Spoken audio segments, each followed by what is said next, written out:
Hello students. तो पिछले class में हम लोगों ने डिस्कस किया था effect of hybridization on bonding parameters के बारे में, जिसमें हम लोगों ने दो टॉपिक्स को कवर कर लिया था। उसमें पहला टॉपिक था कि ऑर्डर ऑफ एस करेक्टर हम लोगों ने निकालना सीखा था कि सबसे ज्यादा एस करेक्टर sp में होता है, फिर sp2 में होता है, फिर sp3 हाइब्रिड ऑर्बिटल में होता है। और दूसरा हमने पढ़ा था कि बॉन्ड लेंथ के बारे में, जो इसे हम इंटरन्यूक्लियर डिस्टेंस भी कहा जाता है बॉन्ड लेंथ को, और ये बॉन्ड लेंथ कैसे इफेक्ट डालते हैं हाइब्रिडाइजेशन पर। ये दो टॉपिक्स को हम लोगों ने पिछले क्लास में अच्छी तरीके से डिस्कस कर लिया था। और इस बॉन्ड लेंथ में हम लोगों ने यह भी डिस्कस किया था कि बॉन्ड लेंथ जो होता है इनवर्सली प्रोपोर्शनल होता है एस करेक्टर के। ठीक है, तो आज हम इसी क्लास को ही कंटिन्यू करेंगे। तो अगला जो टॉपिक होगा हमारा वो है बॉन्ड डिसोसिएशन एनर्जी। और ये बॉन्ड डिसोसिएशन एनर्जी क्या होता है, तो अगर साधारण शब्दों में कहे तो the bond dissociation energy is one measure of strength of chemical bond AB। तो इसका मतलब क्या होगा, अगर हम इसे साधारण बिल्कुल सिंपल भाषा में कहे तो बॉन्ड डिसोसिएशन एनर्जी वह एनर्जी होती है जो किसी भी कंपाउंड के बीच में, मान लेते हैं ये A है और B है, ये दोनों के बीच में बॉन्ड बना हुआ है, तो इस बॉन्ड को ब्रेक करने में जितनी एनर्जी की आवश्यकता होती है वही एनर्जी क्या कहलाएगा, इस कंपाउंड का बॉन्ड डिसोसिएशन एनर्जी कहलाएगा। ठीक है, और ये जो बॉन्ड डिसोसिएशन एनर्जी जो रहता है वो होता है डायरेक्टली प्रोपोर्शनल होता है इस करेक्टर के। हम लोगों ने निकालना सीखा है इस करेक्टर पिछले क्लास में। तो यहाँ पे एग्जाम्पल से इसे समझने का प्रयास करते हैं। तो सबसे पहला एग्जाम्पल है sp के बीच में बॉन्ड बना हुआ है, दूसरा है sp2 के बीच में बॉन्ड बना हुआ है, तीसरा है sp3 के बीच में बॉन्ड है, चौथा क्वेश्चन है sp और s के बीच में बॉन्ड बना हुआ है, पांचवा है sp2 और s के बीच में, छठा है sp3 और s के बीच में बॉन्ड बना हुआ है। तो ये जो एग्जाम्पल दिए गए हैं इसमें हमें क्या करना है कि इसका decreasing order of bond dissociation energy को कैलकुलेट करना है।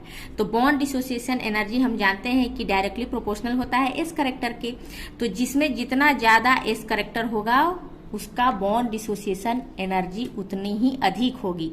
तो यहाँ पे देखिए सबसे पहले हमें एस करेक्टर निकालेंगे। मान लेते हैं ये sp के बीच में, तो sp में कितने स्पीसीज है, 2 स्पीसीज है, और इसका एस करेक्टर कितना हो जाएगा 100 डिवाइडेड बाय 2, तो यानी कि 50% यहाँ पे इसका एस करेक्टर आ जाएगा। वहीं इस sp में भी वही चीज है, तो यहाँ भी 50% होगा। और sp2 में यहाँ पे कितना है, 3 स्पीसीज होते हैं, एक S और 2 p ऑर्बिटल। तो यहाँ पे 100 को 3 से जब डिवाइड करेंगे तो यहाँ 33.33% आ जाएगा sp2 में एस करेक्टर। तो सेम चीज वही है, यहाँ पे sp2 के साथ बॉन्ड बना हुआ है, तो यहाँ भी 33.33 आ जाएगा।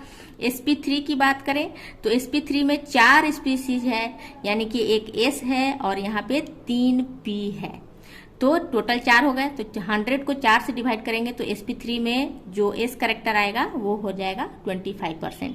यहाँ भी sp3 के साथ ही बॉन्ड बना रहा है, तो यहाँ भी 25% होगा। अब यहाँ पे चौथा देखिए, यहाँ sp और s के बीच में बॉन्ड बना हुआ है, तो sp में एस करेक्टर 50% होता है और यहाँ पे केवल s है, तो केवल S है, यानी कि 100 को यहाँ पे एक ही स्पीसीज है ना, इसलिए 100 को 1 से जब आप डिवाइड करेंगे तो टोटल 100% आ जाएगा S करेक्टर। और यहाँ पे दूसरा कोई ऑर्बिटल है ही नहीं, इसलिए यहाँ पे S करेक्टर फुल्ली 100% होगा। ठीक है, अब देखिए यहाँ पांचवा में sp2 में 3 स्पीसीज है, तो यानी 33.33%, और यहाँ पे S के साथ बॉन्ड बना रहा है, तो यहाँ पे 100% होगा। वही बात करें sp3 और S के बीच में, तो यहाँ पे sp3 में जो S करेक्टर है वो 25% होगा और S में एस करेक्टर 100% होगा। तो यहाँ पे देखिए decreasing order of bond dissociation energy वो हम निकाल सकते हैं। तो कैसे निकालेंगे कि जिसमें एस करेक्टर जितना ज्यादा होगा उसमें बॉन्ड डिसोसिएशन एनर्जी भी उतना ही अधिक होगी। तो इस सभी कंपाउंड में आपको यहाँ पे देखिए, मान लेते हैं यहाँ पे सबसे ज्यादा बॉन्ड डिसोसिएशन एनर्जी किसमें होगी, तो ये चौथा नंबर देखिए, यहाँ पे 50% एस करेक्टर है और एक में 100%, टोटल 150 हो गया। तो यहाँ पे सबसे ज्यादा बॉन्ड को ब्रेक करने में एनर्जी रिक्वायर्ड होगी इसमें, फोर्थ वाले में। फोर्थ के बाद उससे कम कौन सा हो जाएगा? फिफ्थ में यहाँ पे 33.33% है और एक है 100%, ठीक है। उसके बाद इससे कम कौन सा हो जाएगा? सिक्स में 25% और दूसरा है 100%। उसके बाद फिर पहला नंबर देख लीजिए 50%। उसके बाद फिर इससे भी कम किसमें हो जाएगा? सेकेंड नंबर, ये देखिए 33%, 33.33% और इसमें भी 33.33%।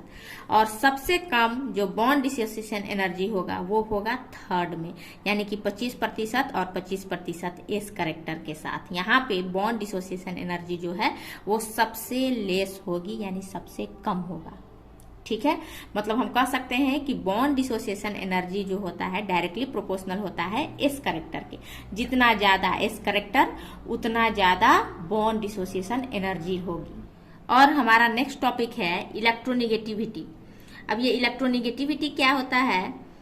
The tendency to attract shared pair of electrons towards itself. इसका मतलब क्या हुआ कि इलेक्ट्रोनिगेटिविटी वो होता है जो कि शेयर पेयर ऑफ इलेक्ट्रॉन को अपनी ओर आकर्षित करता है, ठीक है। जैसे एग्जाम्पल से इसे समझते हैं, जैसे HCl है तो HCl में कोवैलेंट बॉन्ड बना है, यानी कि शेयरिंग ऑफ इलेक्ट्रॉन से यहाँ पे माने हाइड्रोजन और क्लोरीन के बीच शेयर पेयर ऑफ इलेक्ट्रॉन के कारण बॉन्ड का निर्माण हुआ है। तो यहाँ पे क्या होता है? इलेक्ट्रोनिगेटिविटी के कारण यहाँ पे देखिए जो क्लोरीन जो है मोर इलेक्ट्रोनिगेटिव होता है किसके अपेक्षा? हाइड्रोजन के अपेक्षा ज्यादा इलेक्ट्रोनिगेटिविटी शो करता है। कौन? क्लोरीन। जिसके कारण ये जो शेयर्ड पेयर ऑफ इलेक्ट्रॉन है वो क्या हो जाता है? वो क्लोरीन क्या करती है? अपनी ओर खींच लेती है, ठीक है, अपनी ओर आकर्षित कर लेता है। बॉन्ड बना रहेगा, लेकिन ये जो दोनों शेयर पेयर ऑफ इलेक्ट्रॉन को बीच में होना चाहिए था, लेकिन ये बीच में ना होकर ये जो क्लोरीन जो है मोर इलेक्ट्रोनेगेटिव होने की वजह से ये जो दो इलेक्ट्रॉन हाइड्रोजन के भी इलेक्ट्रॉन को और अपना खुद का एक इलेक्ट्रॉन को दोनों को ही क्या कर लेगा? अपने पास खींच लेगा। इसे ही हम क्या कहते हैं? इलेक्ट्रोनिगेटिविटी। और इलेक्ट्रोनिगेटिविटी भी जो है वो डायरेक्टली प्रोपोर्शनल होता है एस करेक्टर के। तो हम ऑर्डर ऑफ इलेक्ट्रोनिगेटिविटी हम बता सकते हैं, यानी कि sp में सबसे ज्यादा एस करेक्टर है तो इलेक्ट्रोनिगेटिविटी भी इसमें सबसे ज्यादा होगा। उसके बाद फिर sp2 में उससे कम और सबसे कम sp3 में इलेक्ट्रोनिगेटिविटी होगा। अब नेक्स्ट हम लोग बात करते हैं characteristics features of pi bonds, ठीक है। अब ये पाई बॉन्ड्स का कैरेक्टरिस्टिक फीचर क्या होता है वो देखिए। A pi bond is a constituted by sideways overlapping of orbital perpendicular to the internuclear axis, ठीक है। अब हम इसे एग्जांपल से समझते हैं, जैसे इथीन। इथीन क्या है? Ethene CH2 double bond CH2 और कार्बन का इलेक्ट्रॉनिक कॉन्फ़िगरेशन होता है, एक्साइटेड स्टेट की बात कही जा रही है यहाँ पे 1s2 2s1 2px1 2py1 और 2pz1, ठीक है। अब यहाँ पे जो CH2 में जो हाइब्रिड ऑर्बिटल होंगे वो जो पार्टिसिपेट करेंगे वो क्या होगा? वो कार्बन का ये 3 हाइब्रिड ऑर्बिटल sp2 यानी कि एक s और 2 p ऑर्बिटल यानी कि 2s1 का एक ऑर्बिटल और 2px1 और 2py1 पार्टिसिपेट करेगा, ठीक है। तो यहाँ पे दोनों कार्बन के पास कैसा हाइब्रिड ऑर्बिटल रहेगा? तो sp2 हाइब्रिड ऑर्बिटल रहेगा, ठीक है। तो sp2 यानी कि एक s और 2 p दोनों इंटरमिक्स होके, ठीक है। तो यहाँ पे देखिए ये दोनों कार्बन sp2 हाइब्रिड ऑर्बिटल है। एक कार्बन का मैंने तीनों sp2 हाइब्रिड ऑर्बिटल को बना लिया है और ये जो दूसरा कार्बन है यहाँ पे 2 sp2 हाइब्रिड ऑर्बिटल है और एक sp2 हाइब्रिड ऑर्बिटल जो क्या करेगा? दूसरे कार्बन के sp2 हाइब्रिड ऑर्बिटल के साथ ओवरलैप करके यहाँ पे सिग्मा बॉन्ड का फॉर्मेशन करता है, ठीक है। और पाई बॉन्ड की बात कही जा रही है तो पाई बॉन्ड कैसे बनेगा? हमेशा वो हमेशा साइडवेज ओवरलैपिंग करके। और यहाँ पे ये जो अनहाइब्रिड ऑर्बिटल है जो कि हाइब्रिडाइजेशन में पार्टिसिपेट नहीं किया है यानी कि इंटरमिक्सिंग में पार्टिसिपेट नहीं किया है, वो अनहाइब्रिड ऑर्बिटल क्या हो जाएगा? ये कार्बन के परपेंडिकुलर हो जाएगा। ये वाला कार्बन यानी कि ये CH2 का अनहाइब्रिड ऑर्बिटल और ये CH2 का अनहाइब्रिड ऑर्बिटल ये जो तीनों प्लेन में sp2 हाइब्रिड ऑर्बिटल है उसके परपेंडिकुलर होगा।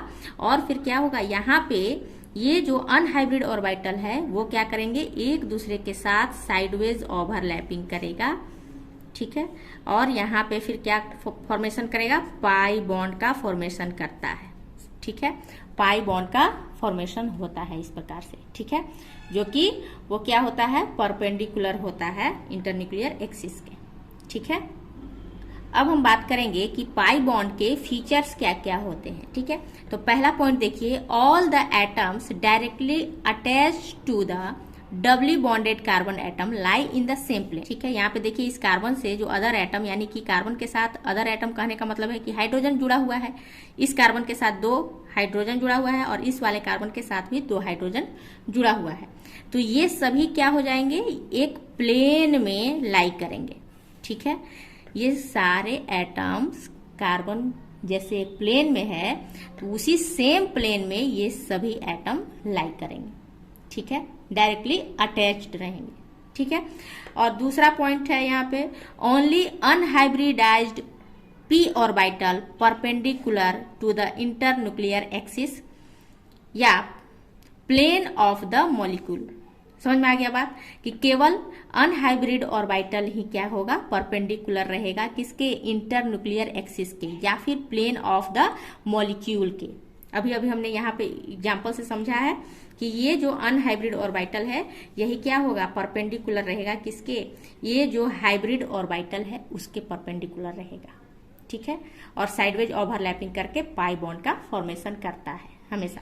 यहाँ पे देखिए थर्ड पॉइंट है, rotation of 1 CH2 fragment restrict CH2 double bond CH2। अब ये कहने का मतलब क्या है कि मान लेते हैं ये वाला जो CH2 है, हम इधर ये वाला CH2 मान लिए और दूसरा CH2 ये वाला है वो इसे मान लेते हैं। इसका कहने का मतलब है कि इधर वाले CH2 को अगर हम पकड़ लें और दूसरा CH2 को रोटेट करना चाहें तो वो क्या हो जाएगा, वो रोटेट नहीं होगा, ठीक है, वो क्या हो जाएगा, रिस्ट्रिक्टेड हो जाएगा, ठीक है।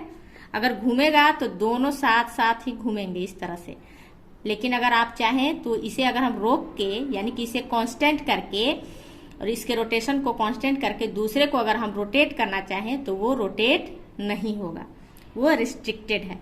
फोर्थ पॉइंट देखिए, the electron charge cloud of the pi bond below and above the plane of molecule. अब इसका मतलब क्या कह रहा है कि जो पाई बॉन्ड का जो फॉर्मेशन होगा, जो कंपाउंड है जो एक प्लेन में है, उसके क्या हो जाएगा, अब एबव और बिलो, ऊपर और नीचे में। मान लेते हैं ये इधर CH2 है, इधर CH2 है, बीच में बॉन्ड है, ये एक प्लेन में है, तो इसके एबव, ये कंपाउंड के एबव ऊपर में और इस कंपाउंड के नीचे में इलेक्ट्रॉन चार्ज क्लाउड का फॉर्मेशन होगा, एबव और बिलो, ऊपर और नीचे। यहाँ पे देखिए जैसे बताया गया है, यहाँ पे CH2 डबल बॉन्ड CH2 है, जो पाई बॉन्ड का यहाँ पे जो फॉर्मेशन हुआ था, यानी कि अनहाइब्रिड ऑर्बिटल की वजह से, साइडवेज ओवरलैपिंग की वजह से पाई बॉन्ड का फॉर्मेशन हो रहा था, जिसके वजह से यहाँ पे क्या होगा, पाई इलेक्ट्रॉन एबव, क्योंकि इसके ऊपर वाला लोब एक दूसरे से आपस में मर्ज होंगे और इसके नीचे वाला लोब आपस में जब मर्ज होंगे तो इलेक्ट्रॉन क्लाउड की डेंसिटी इंक्रीज हो जाएगी,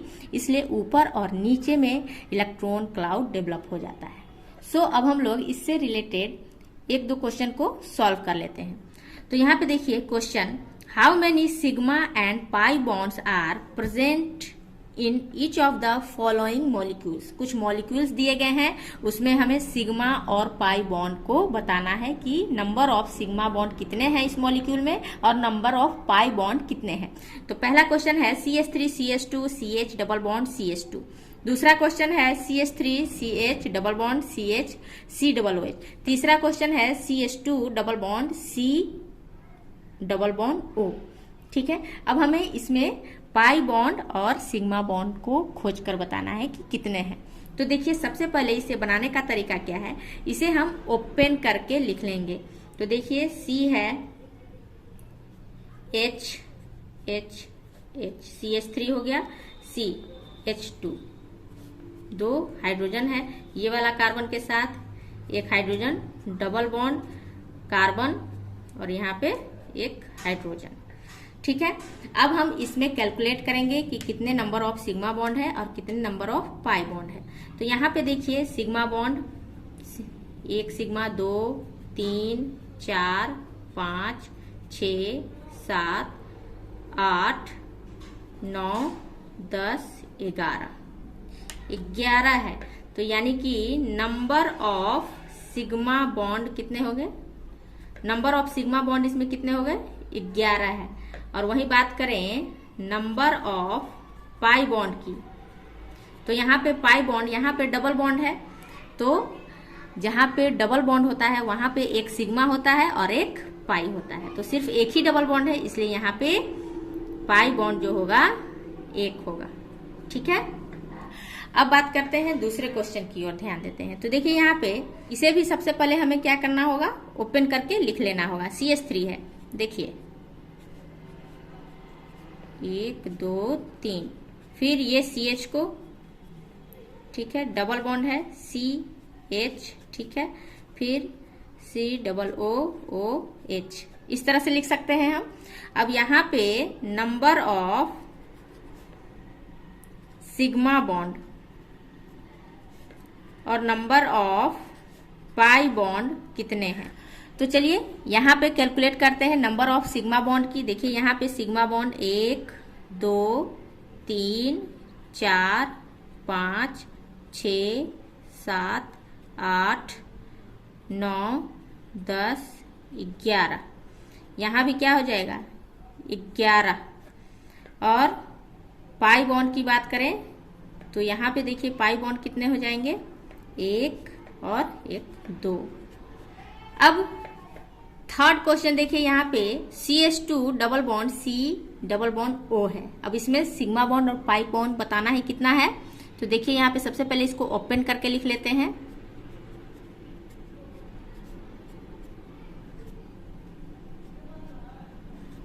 ठीक है, अब इसमें खोजिए कितना सिग्मा बॉन्ड है। 1 सिग्मा 2 3 4, तो कितने हो गए? नंबर ऑफ सिग्मा बॉन्ड कितने हो गए? 4। 1 2 3 4। और वही बात करें नंबर ऑफ पाई बॉन्ड्स की, पाई बॉन्ड भी कितना हो गया? 1 यहाँ पे है डबल बॉन्ड और 1 यहाँ पे 2 पाई बॉन्ड हो गया। ठीक है, इस तरह से हम सिग्मा और पाई बॉन्ड बता सकते हैं कि किसी कंपाउंड में कितने नंबर ऑफ सिग्मा बॉन्ड है और कितने नंबर ऑफ पाई बॉन्ड है।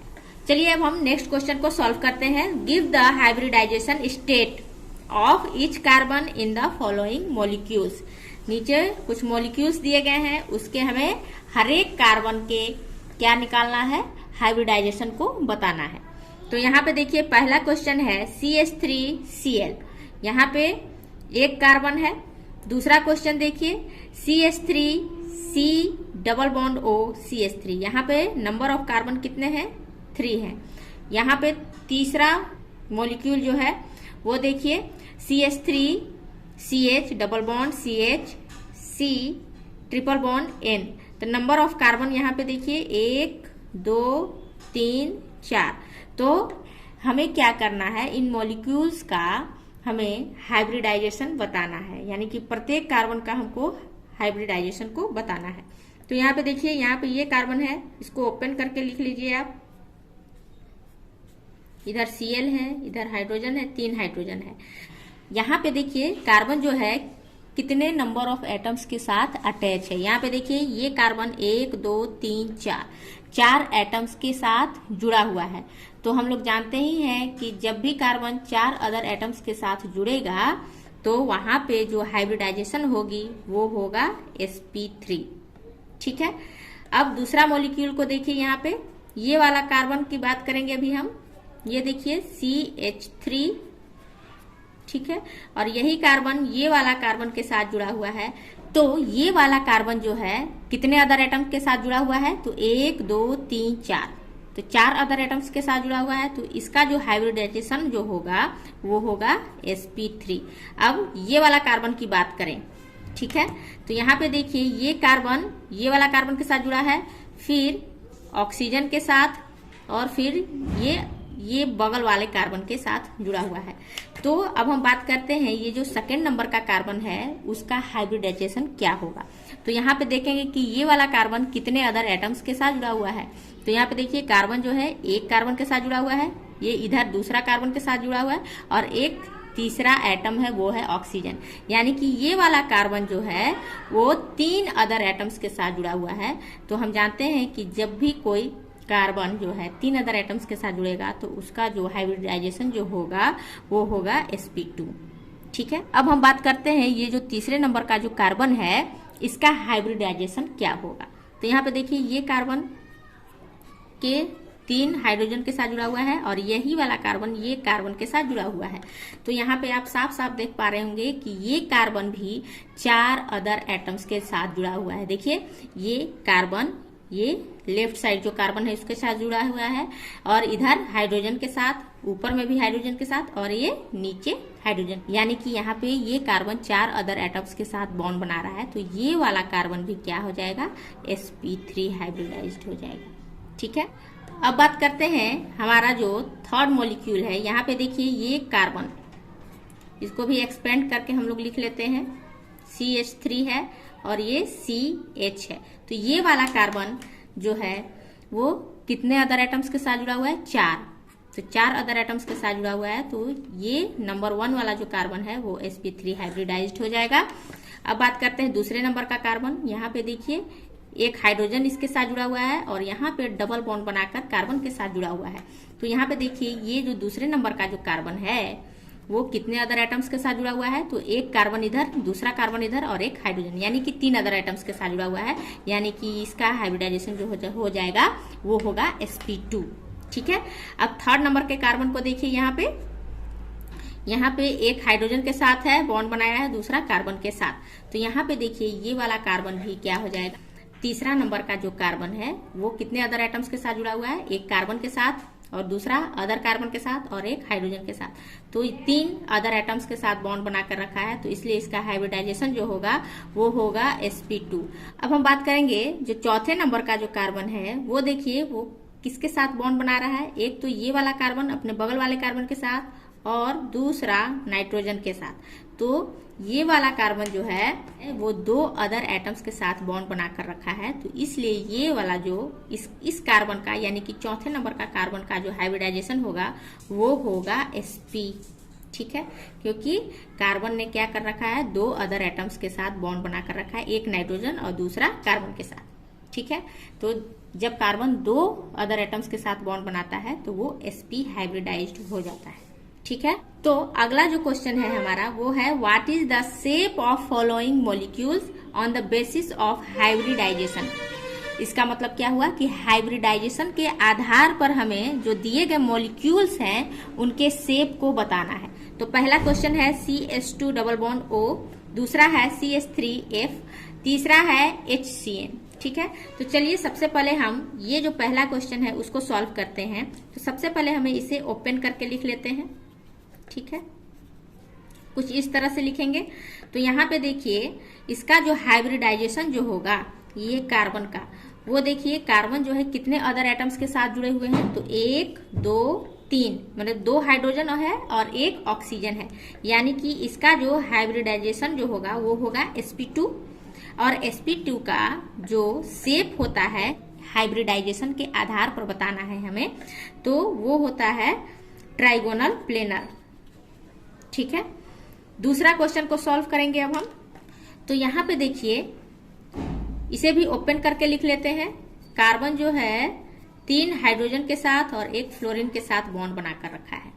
ठीक है, तो यानी कि देखने से क्या लग रहा है कि कार्बन ने 4 अदर एटम्स के साथ बॉन्ड बनाया है। तो जब भी कभी कार्बन जो है 4 अदर एटम्स के साथ बॉन्ड बनाकर रखे तो वहां पे जो हाइब्रिडाइजेशन होगा इस कार्बन का वो हो जाएगा sp3। और sp3 का जब भी हाइब्रिडाइजेशन sp3 हो तो उसका जो शेप होता है टेट्राहेड्रल होता है। तो अब हम सॉल्व करेंगे नेक्स्ट क्वेश्चन को। तो यहाँ पे देखिए HCN है। अब HCN को ओपन करके लिख लेंगे। तो यहाँ पे देखिए कार्बन ने कितने अदर एटम्स के साथ बॉन्ड बनाकर रखा है। तो यहाँ पे देखिए कार्बन जो है यहाँ पे 2 अदर एटम्स के साथ बॉन्ड बनाकर रखा है, एक हाइड्रोजन और दूसरा नाइट्रोजन। तो जब भी कभी कार्बन 2 अदर एटम्स के साथ अटैच्ड होता है तो वहां पे जो कार्बन का हाइब्रिडाइजेशन जो होता है वो होता है sp। और जब भी sp हाइब्रिडाइज ऑर्बिटल रहेगा तो इसका मतलब कैसा शेप हो जाएगा, वो हो जाएगा लीनियर कह सकते हैं, या फिर लीनियर शेप होगा, या फिर डायगोनल शेप भी इसे कहते हैं। ठीक है, तो आज की क्लास में बस इतना ही। मिलते हैं नेक्स्ट वीडियो में, तब तक के लिए good bye, take care, thank you.